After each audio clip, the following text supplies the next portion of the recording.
the other day we were in the midst of hiring a manager and for our business, and then I got thinking about politics. And I was like, you know what? That's honestly what we do with senators, with representatives, with mayors, and with the president of the United States himself. We're just hiring this person to then be our employee to help make our lives better. So I thought, how do we hire a president? And this isn't just restricted to just the President of the United States. This is honestly anybody that you hire. But today, specifically, I'm going to be talking about in a leadership position and specifically the President of the United States. So, you're going to need to look at two things.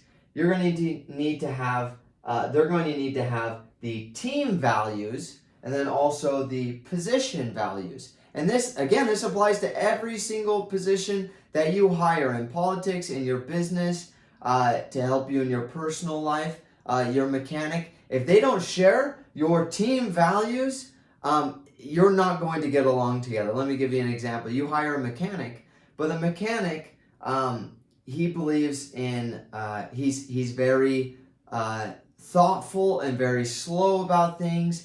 And takes a long time, but he does a good job, it just takes a long time.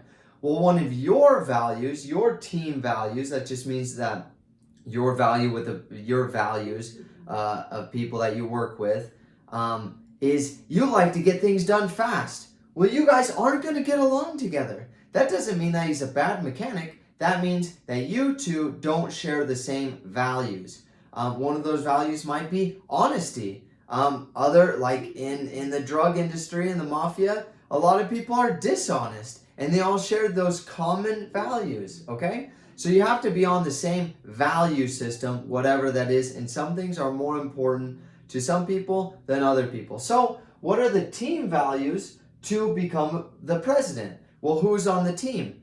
The team is everyone in the United States government. So that's the executive branch with the president and his cabinet. That's the legislative branch with the House of Representatives and the Congress.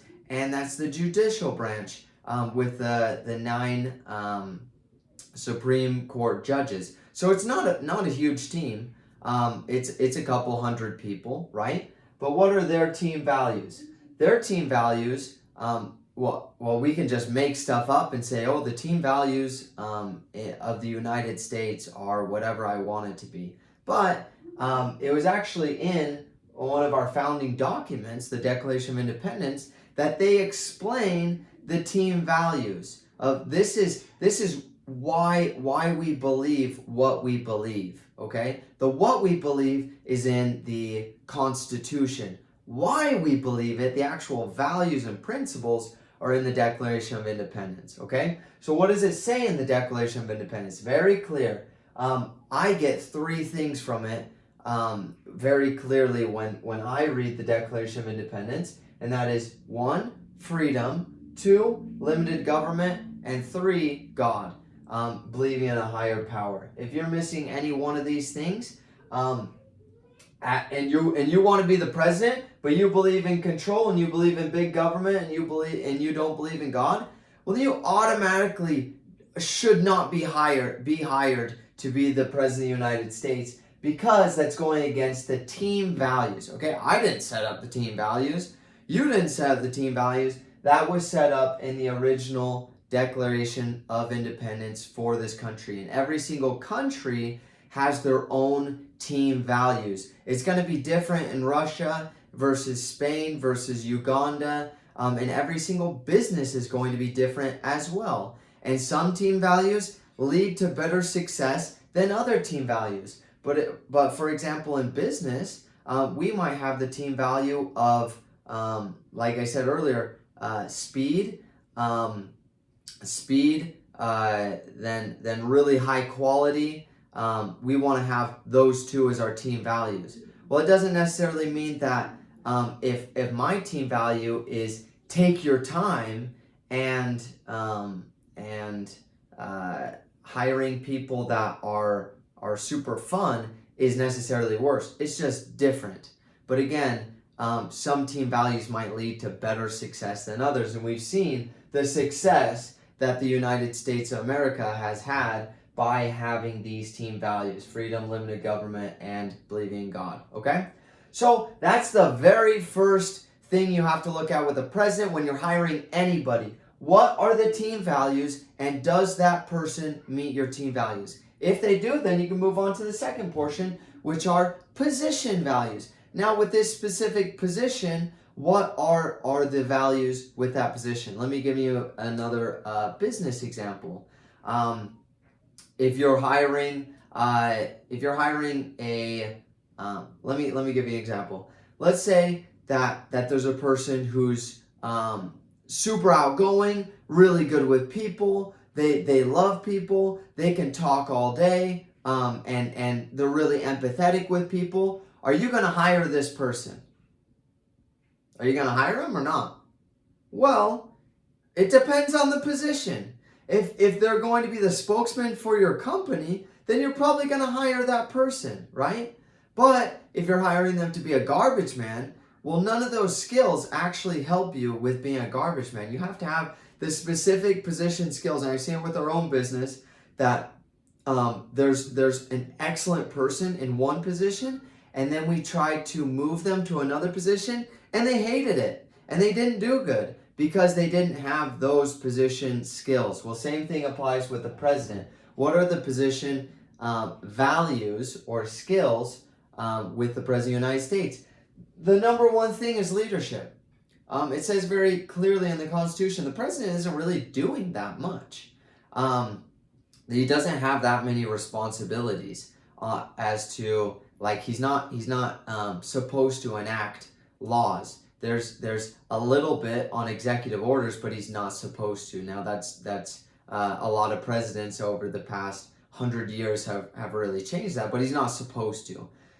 The main thing that he's supposed to be doing is leading people. He's supposed to be leading the government, leading the people, encouraging them to be better people.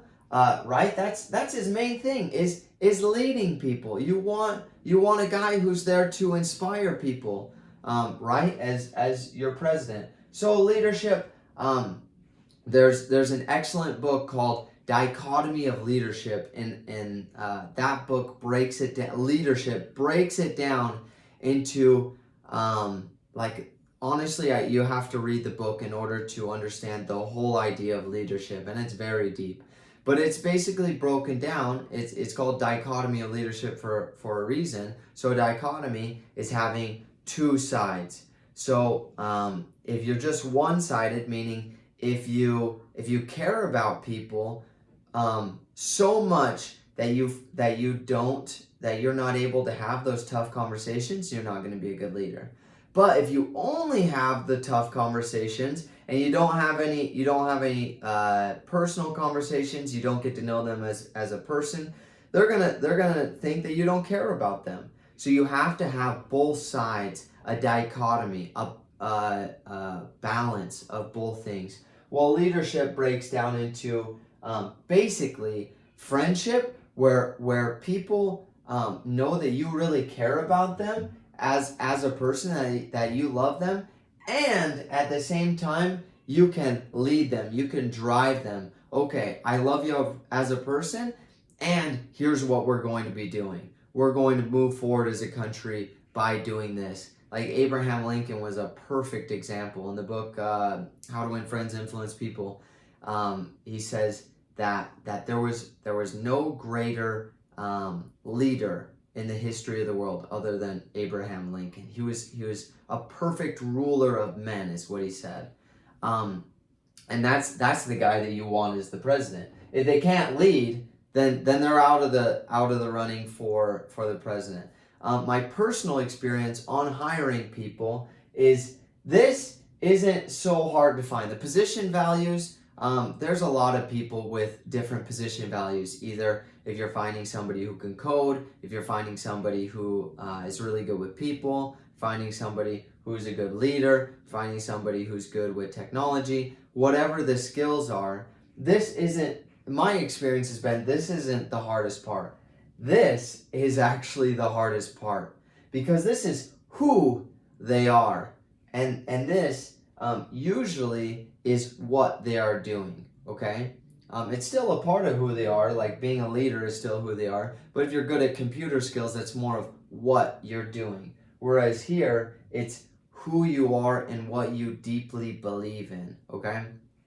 So, quick recap, whenever you're hiring people, look for the team values. What are the team values? Write them down. And then also, what are the position values? Write them down. The same applies to every single person you hire, whether it be the President of the United States or a housekeeper or a mechanic or an attorney or a family doctor. Whoever you hire, they need to have both your team values and the position values. And when you follow that, you'll be able to hire a lot higher quality people and you'll be really happy to work with them.